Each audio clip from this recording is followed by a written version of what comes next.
They use he uses magic. No. I'm saying to the parents who say they... listen. I'm listening. No, you're not. You're talking. Movies. All right, streaming picks for movies that we have watched this week. Pete, what do you have for us? First one that's on, I want to say it's Peacock. It's A Wonderful Knife. But this is a new release movie. It's basically, it's touted as a cross between It's a Wonderful Life meets Scream. After saving her town from a psychotic killer, Winnie Carruthers' life is less than wonderful. When she wishes she'd never been born, she finds herself in a nightmare parallel universe where without her, things could have been much, much worse. I did not love this movie. This is kind of an anti-streaming pick. Oh, really? Yeah, it's not great. Joel McHale is in it. Justin Long is in it. He plays like a douchebag, sort of mayor type. Big surprise. Yeah, exactly. He's very much typecast. The second you see him, you're like, oh, he's the bad guy. This asshole again. Yeah. And basically, it has a really interesting plot device where you see the entirety of what would be like this kind of horror, scary movie play out in the first act. And it like start to finish, and you're like, well, where's the movie going to go now? Yeah. Cut to a year later, Christmas at the same town, and she's haunted by this trauma that she's experienced from this event, this slasher event that she experienced, and she was in the heart of it.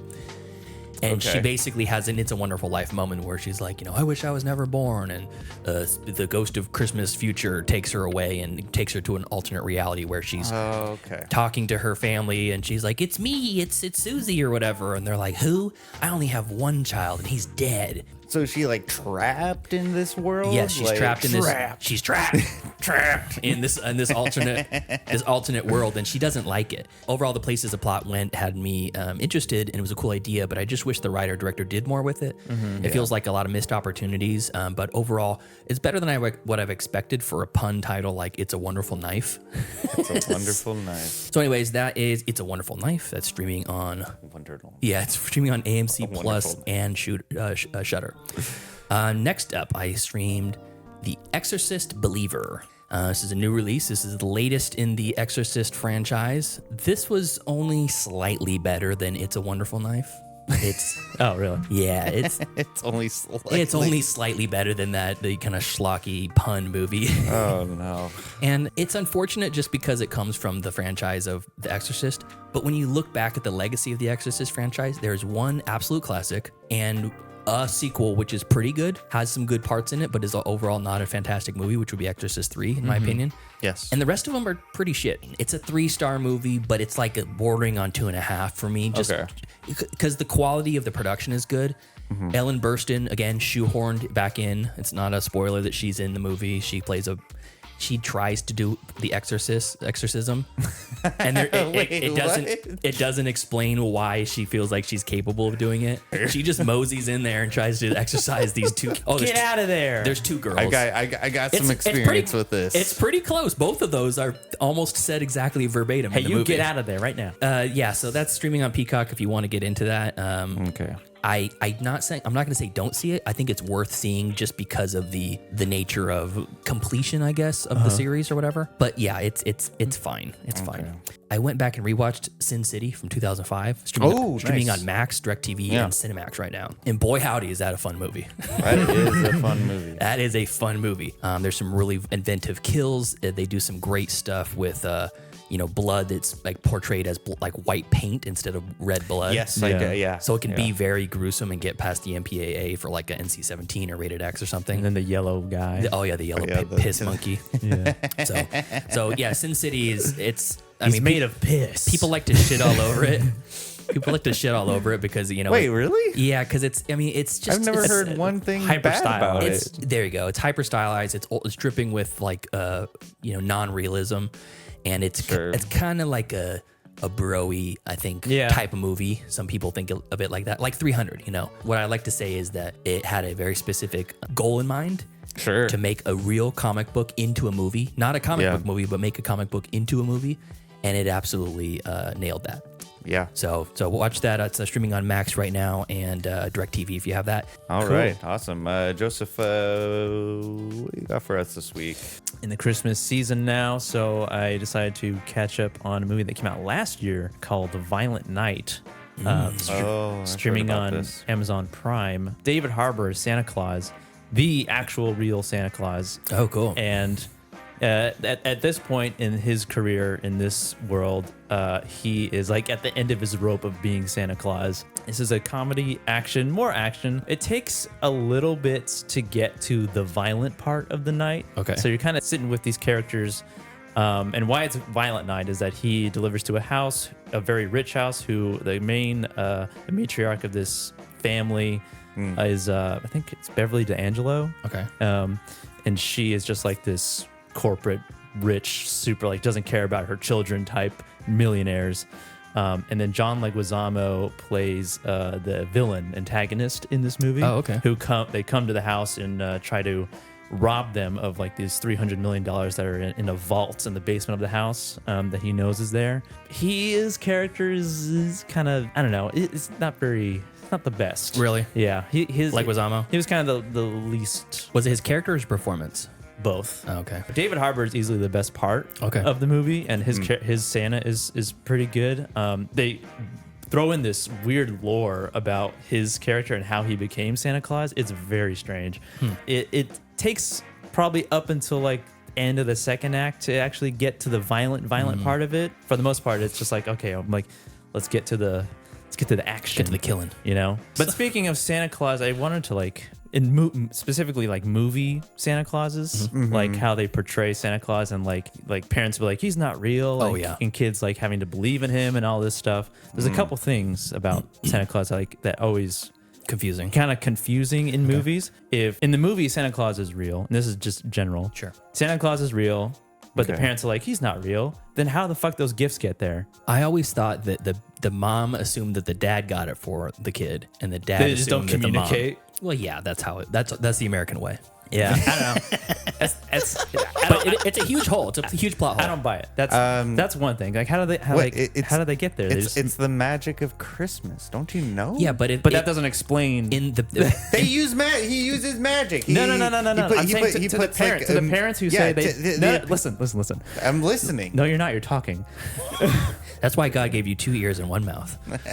The parents are like, obviously their parents and like, oh, Santa doesn't exist. But on Christmas Day, there's all these presents that neither of them got for their kid under the tree. And the parents still believe that Christmas doesn't there's exist. no explanation as to how those to the parents as to how those gifts got there. So where do the parents think it came from? Well, the parents don't think of anything because Santa does this little wand trick. And Oh, then so you're saying the magic erased their brains? Yeah. He makes them think that they did get them. Yeah. He hypnotizes them. That's but- actually good. That's a good canon. I mean, That's not bad, but that's what I thought. Because it's a little bit of a stretch, but it's not bad. I mean, I would strike Santa if I ever saw him. You just go around, imagine that you're And then you're another- imagining like Steven Seagal going through life. Another thing, Every time you meet a celebrity or God, you can punch them. another thing is that in movies, when Santa is leaving a house, he never goes to the next house. He fucking just flies off. You're right. He fucks off 2.5 miles He away. goes to another state. He's in another country. All those people, He has a route. they're you not know? Christians. That's why. But I'll have to say, Violent Night, it is worth a watch. It's about a 3-star movie. You said that was on Prime, right? Yeah, it's on Prime. Okay, I'll watch that. Yeah, it Sounds fun. ends up being fun. The next one is streaming on Netflix. This is The Guilty. Jake Gyllenhaal starring as he was a police officer who was demoted into a 911 responder. Like he's just working at the call center. Yeah, he's the operator. And the whole movie, it takes place in the call center, and you're just hearing this story, this certain specific caller who keeps calling it just through the phone, and essentially you're talking to a person who is, I guess you are assumed to be being kidnapped or being held hostage by her ex-husband. Okay. And I'm not going to give too much away because there's some reveals, but it gets very intense. And especially because you can only hear what is happening on the other line. He talks to the woman's young daughter, like very young daughter, and she's like crying on the other line, talking like God. where's my mommy? I just want to see my mommy. And then you see the frustration in Jake Gyllenhaal's character. Because at the same time, while he is dealing with this, he is a demoted police officer for something that is revealed later in the movie, for something that he did. You can imagine as a police officer what he would have done. He was too nice. Yeah, He cared too much. Yeah. He cared too much about his community. Yeah, it gets pretty intense, and it's like an hour and 40, but it's kind of like Phone Booth, the Colin Farrell movie. Yeah. A little bit more intense than Yeah. that for sure. But this one kept me on the edge of my couch. Yeah. And The Guilty is on Netflix. Yeah. Nice. And this just came out yesterday, Wow. Friday. This is called Leave the World Behind.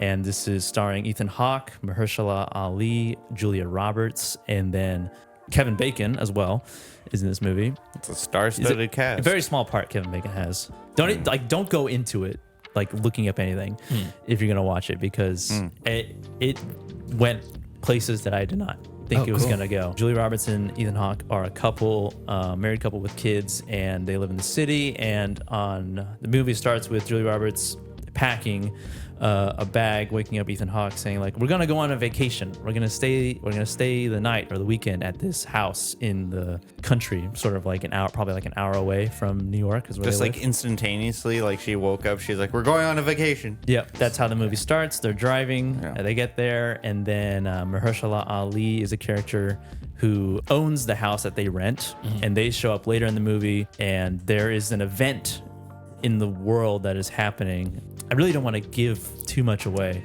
It's really good. I liked it a lot. Cool. It's That's good to hear. It's a long movie, 2 hours and almost 2.5 hours. But I was enthralled, and there's definitely some moments where I'm like, oh my god, what the fuck is happening? But it's definitely worth your time. But yeah, that's streaming on Netflix, and yeah, That sounds like that's a very eclectic collection of streaming picks from both of you guys. So for myself, had only basically one night to watch like a movie. And that is going to be Jurassic Park 3. Oh, I love how you had one night to watch a movie. And then I put on And Jurassic you put Jurassic Park 3. Revisiting it last week, I actually think this is a pretty fine Jurassic Park movie. It really leans into the schlockiness and cheesiness of it all. There's a lot of great violence that happens, especially in the beginning of the movie where they go to the island. That's where the Compy attacks at the beginning, right? No, that's Jurassic That's Park number 2. Okay. That's Lost 2. World Jurassic Park. Yeah, so Jurassic Park 3 is with the Spinosaurus. But I think Jurassic Park 3 is really good. The kid is a pain in the ass, but his survival skills really surpass his personality. It's crazy. I think it's weird. I thought it was weird in that Spinosaurus scene when they're taking off and they're like, "We got to get out of here.